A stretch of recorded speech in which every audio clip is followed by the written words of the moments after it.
Hello guys, what's going on?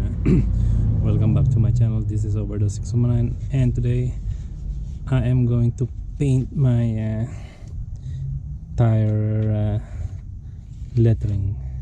So this is the one I'm gonna be using.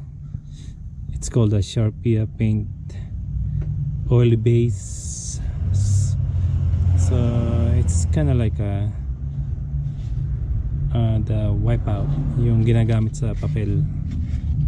So let's see, napakadali lang itong i-paint, para ka lang nagdo-drawing.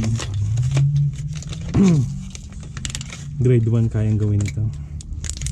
So let's see kung anong magiging resulta.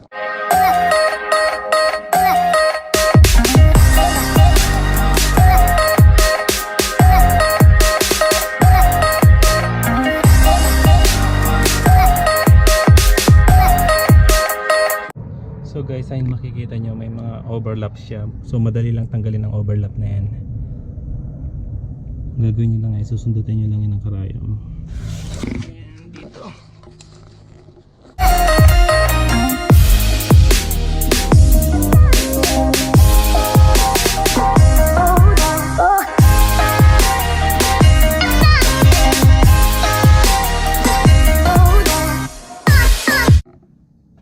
So like I said guys, yung mga overlaps ito lang, oh, karayom lang siya, ito.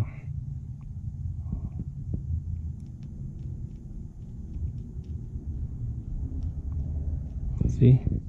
Madali lang siya matanggal.